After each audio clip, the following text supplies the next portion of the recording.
sobre el tema de los alquileres, cada uno de nosotros ha expresado su opinión. Ya hemos resaltado también de los economistas las ventajas o desventajas de alquilar o no en las oficinas públicas.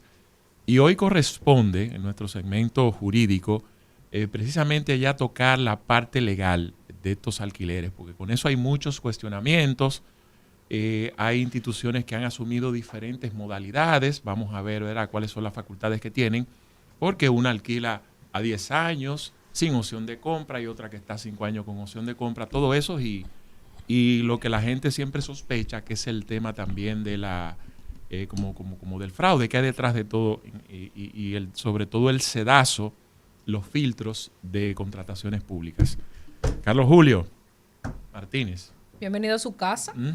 Gracias.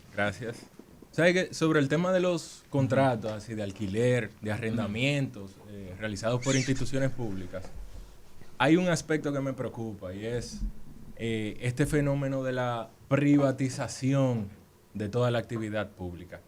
¿Y a qué me refiero con ese término de la privatización de toda la actividad pública? Recordemos que estos contratos de alquiler o arrendamientos son negocios jurídicos de naturaleza privada. Es decir, están sujetos a un ámbito del derecho civil y comercial, no así del ámbito del derecho público y administrativo.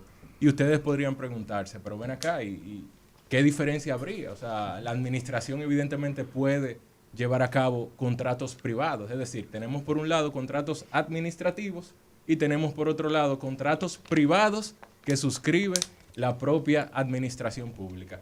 Pero ¿qué sucede? ¿Cuál es la diferencia? Bueno, cuando nos enmarcamos en el ámbito del derecho público y del derecho administrativo, por esa función que tiene el Estado de garantizar el bienestar colectivo, de satisfacer todo ese interés general, ese elemento de nación le otorga poderes y facultades exorbitantes del derecho privado a la administración pública. Es decir, la administración pública tiene poderes que no tendría algún negociante privado. Es decir, la administración tiene esa facultad de interpretar el contrato, de modificar unilateralmente el contrato, justificado evidentemente en razones de interés público, y puede hasta rescindir o revocar esa contratación. Si nos sometemos al ámbito del derecho privado, a una relación entre particulares, ahí hay un estado equilibrado entre ambas partes negociantes. Sin embargo, si nos abocamos al aspecto del derecho público y del derecho administrativo en su conjunto, el Estado gozaría de todos esos poderes adicionales, de esa posición de poder frente a ese otro interesado. Entonces, ¿cuáles serían, qué dificultades o qué implicaciones trae consigo esa cuestión? Bueno, tú señalabas un aspecto, la duración o el tiempo por el cual se realizan este tipo de contrataciones. Escuchamos 10 años o 5 años con una renovación automatizada inclusive.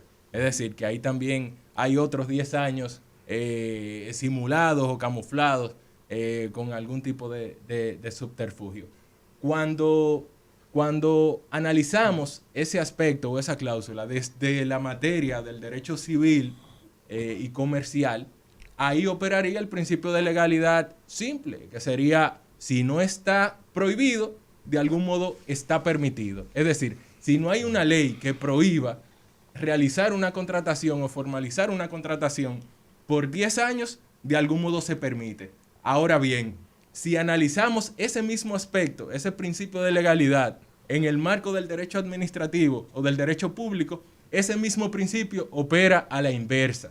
Es decir, al Estado, por una cuestión de interés general, el Estado está sometido en todas sus actuaciones al principio de juridicidad, que es esa misma legalidad, pero ampliada, es decir, sujeto a todo el ordenamiento jurídico. ¿Y qué quiero decir con eso? Que en vez de esa interpretación de la materia civil, en derecho público opera que si a ti no hay una ley que te autorice de manera expresa y manifiesta a una contratación por esa duración de tiempo, está prohibido.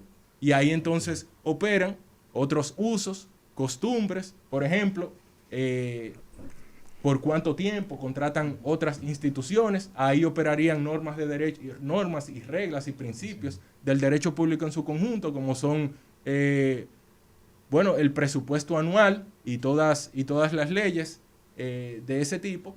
Y hay otros parámetros y otros filtros que en estos casos, como se están llevando a cabo, es decir, negocios jurídicos de naturaleza meramente civil y comercial, cualquier cuestionamiento, cualquier impugnación deberá ser ante los tribunales ordinarios y no así ante el Tribunal Superior Administrativo, que fue como se señaló inicialmente en este programa. Carlos, en pocas palabras podríamos decir que es una nueva forma de poder hacer corrupción de forma legítima. Porque es básicamente eso lo que veo, porque en temas empresariales, por ejemplo, sucede algo. El Banco Popular de la Máximo Gómez con Kennedy, ese edificio, por un tema de ahorros de impuestos, decidieron alquilar ese edificio. Y Altiz también en las Núñez de Cáceres. Ellos alquilan el edificio porque pueden descontarse esos gastos y se ahorran el pago de impuestos de ese valor del activo. ¿Correcto? Ahora, en el tema gubernamental, no lo comprendo. Porque con los montos que se pagan mensualmente, se pueden construir varios edificios. Y sobre todo, cuando tú hablas de contratos a 10 años, creo que es una locura. Entonces, puede ser una forma que encontraron de corromperse a título de una persona, de manera personal, que renta, alquila y se beneficia con ese pago que probablemente ni siquiera se esté necesitando ese alquiler, porque veo que en la mayoría de los casos ni siquiera está bien justificado. ¿Qué tú crees sobre eso? No, yo como abogado no puedo definirlo como un acto o un hecho de corrupción, evidentemente que no, pero hay una regulación muy deficiente al respecto. Es decir, yo no quisiera concluir con la única solución que promueven cada abogado que participa en algún medio, que es demandar o solicitar la aprobación de alguna especie de ley que regule de algún modo todos los procesos de contrataciones, de alquileres y de adquisiciones de instituciones públicas, de bienes inmuebles. Sin embargo, la regulación existente hasta el momento, son débiles. Según verificaba, se trata de una circular en conjunto que han realizado tanto la Dirección General de Contrataciones Públicas con la Contraloría, donde la regulación existente es identificar que esos procesos de contrataciones, de arrendamiento y alquiler de inmuebles para instituciones públicas y para ofertar así los servicios públicos deben de llevarse a cabo mediante un procedimiento de selección de excepcionalidad u oferente único. Pero todos sabemos que materialmente se trata de una contratación directa, camuflada o disfrazada bajo ese tipo de procedimientos. Pero otro aspecto muy interesante en ese sentido, y es que desde el punto de vista del derecho administrativo, una cosa es el procedimiento de selección, es decir, la planificación y el proceso de adjudicación de ese contrato, y un acto separado con sus efectos sería la posterior contratación que se lleve a cabo. Y me explico. Por un lado, tenemos una actuación administrativa, que es la adjudicación, cuando ya se reconocen así y se adjudica a ese oferente y se lleva a cabo ya la contratación en sí. Lo que es impugnable desde el punto de vista del derecho administrativo es ese procedimiento de selección y adjudicación. Pero las obligaciones pactadas conforme a ese contrato ya entrarían en ese otro ámbito que señalábamos del derecho civil. Y en ese caso, ahí el Estado ha negociado unas cláusulas, ha fijado expresamente unas obligaciones en un estado de igualdad con ese particular. Ahí el Estado no está en una posición de dominio ni de poder frente a ese particular. Por lo que cuando quiera interpretar o modificar esa contratación o decir de algún modo que pudiera resultar lesiva al interés público y llevar a cabo así Es decir, un procedimiento de terminación anticipada, no podría hacerlo de forma directa, Es sino decir, que debería acudir a la jurisdicción que el- civil y apoderar a un tercero imparcial para que decida al respecto, decir, que mañana- porque ya renuncia de todos esos poderes. De modo que todas esas contrataciones que se han realizado, y por eso digo que me preocupa el fenómeno de la privatización de toda esa Claro. actividad pública, porque a fin de cuentas es una institución pública la que está contratando y es una institución pública que ofrece servicios públicos, pero se hace con dinero público. Pero la relación que rige esa negociación sería privada, de modo que otras administraciones quedarían atadas completamente a lo que se pacte en cada En una ese de esas mismo zonas. orden, que sé Sí. que tiene más preguntas. Sí. Este gobierno que suele, si la medida es impopular, ahorita comienza a decir, mira, Bartolomé, dale para 13 alquiler, fulano. Una vez ya ese contrato está firmado, mire, por 10 años, ya usted firmó, ya esos documentos, no hay vuelta atrás, pero el Estado dijo que sí, me dieron una orden para que le dé para atrás eso. Yo como dueño de la propiedad, ¿qué puedo hacer? Es decir, ellos están obligados a darme una buena parte, yo lo puedo multar. Una indemnización, Una indemnización, económica, algo así. exactamente, una compensación. Por violación del contrato, porque al Exacto. final estamos haciendo un Claro. reverso. Eso es lo que he querido manifestar. Ok. Ya como el Estado ha renunciado a esas cláusulas exorbitantes que le otorgaban un poder superior en esa negociación, ahí estaría atado a lo que se haya estipulado expresamente en esa contratación. Las causales de terminación que consigna ese contrato, es decir, las condiciones o circunstancias por las cuales se podría dar término a esa contratación estarían descritas en ese mismo contrato. Por eso ustedes siempre han escuchado que lo que se pacta en una relación privada se hace ley entre las partes. De modo que si ahí se pactó en ese contrato, que habría que analizarlo y examinarlo con detenimiento, si ahí se pactó que cualquier causal de esa conllevaría una cláusula penal o indemnizatoria respectiva, ahí la consecuencia única sería el pago por parte del Estado Carlos de lo que ahí Julio, se haya consignado. se ha debatido mucho de si es o no factible económicamente hablando para el Estado comprar todas las propiedades y que todos los edificios donde esté el Estado sea del Estado. Ahora, legalmente, ¿qué complicaciones o qué ventajas pudiera tener una decisión como esta de adquirir como propios todos los edificios para el Estado? Ya son análisis más de tipo económico, Ok. y tengo entendido que algunos profesionales de esas materias han emitido sus opiniones, pero sobre eso no tengo. Que no esa es la tengo parte más que, agregar. esa es la parte Ok. que no entiendo, porque como inversionista, incluso si lo vemos desde ese punto de vista, adquiriendo el Estado el activo, incluso mantiene una plusvalía en el tiempo. En cambio, cuando tú estás alquilando y si el Estado tuviera, por ejemplo, un problema impositivo por el activo en sí, bueno, tendría lógica.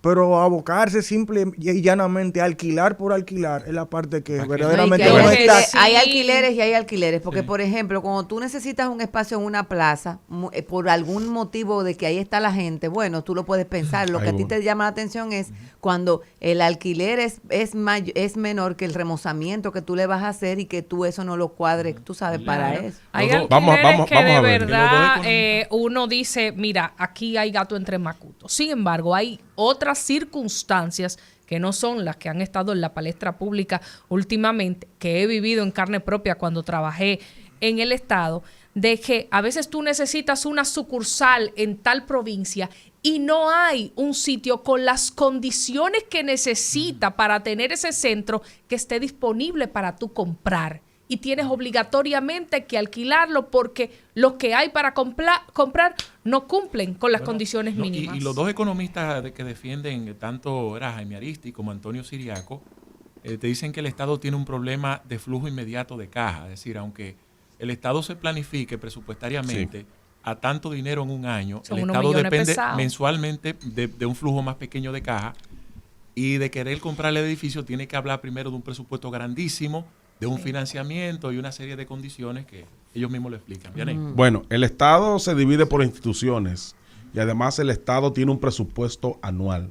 Si hay una posible compra que no está consignada en el presupuesto, entonces hay que buscar formas y maneras de poder lograr que la institución siga funcionando. Ahora, dentro de este tema de los alquileres y las rentas y todo esto, no deberían de existir cláusulas que permitan explicaciones de, primero, que la institución justifique el alquiler.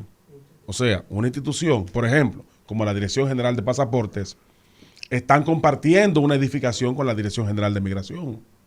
Entonces, usted va allí y encuentra que los colaboradores no están laborando en el mejor de los ambientes de trabajo. Ahora, segundo, hay instituciones que son autogestionables. Hay otras que dependen directamente del gobierno central. Entonces, hay que ver, como se trata de que el tema de compras y contrataciones, es posible, primero, Carlos Julio, que se justifique la renta. Sí, la justificación es obligatoria y es un paso dentro del procedimiento. Por eso señalábamos que tanto compras y contrataciones públicas como Contraloría establecieron que se trata de procesos, el tema de los alquileres, sujetos al ámbito de la ley de contrataciones públicas. Pero ya también hice la distinción en que aquí hablamos específicamente del proceso de planificación y ejecución del contrato. Ya no así para las obligaciones que se pacten en otra relación jurídica de naturaleza privada. Por ejemplo, el contrato de pasaportes es a 5 años con opción a compra. Pudiera cualquiera de nosotros aquí, que quizás no tenemos las condiciones de comprar el apartamento donde vivimos rentado, pero decimos, bueno, vamos a hacer un acuerdo. Ponemos un precio cómodo y en 4 o 5 años, en 3 años, entonces hay una opción a compra. O sea, esto es permitido dentro del Estado. Decir, bueno, la institución no cuenta con los cuartos para comprar el edificio ahora, porque no hay dinero. Pero más adelante pudiera, con los beneficios que deja la institución, sí pudiéramos adquirirlo. Y si hay un límite de tener la opción a compra. No, y a veces hay alquileres en unos montos que son cuestionables, señores. A eso es una vuelta. Precisamente por eso también hablábamos de una regulación Claro, deficiente y de la necesidad de que eso sea precisado desde el punto de vista normativo. Todos los aspectos así de estos procesos de contratación, inclusive el tema del tiempo, la duración, porque sí genera mucha suspicacia que traspase más de 2 periodos gubernamentales. Cuando es 10 años en el caso de la óptica, entonces 10 años sí, ya ahí hay un tiempo que cuando uno viene a ver... la vuelta amarilla, ahora la vuelta verde. Cuando uno viene a ver... La responsabilidad jurídica, uno escucha constantemente, ¿verdad? Y es cierto en términos jurídicos que el funcionario incluso por cualquier situación jurídica lo pueden hasta embargar su propia cuenta, o sea, su cuenta, que es embargable. En este caso, ante algún tipo de litis entre una propiedad de esta en alquiler y la institución del Estado, involucra directa al funcionario, o sea, decir, a la cabeza de esa institución, o los responsables ya es la institución como tal.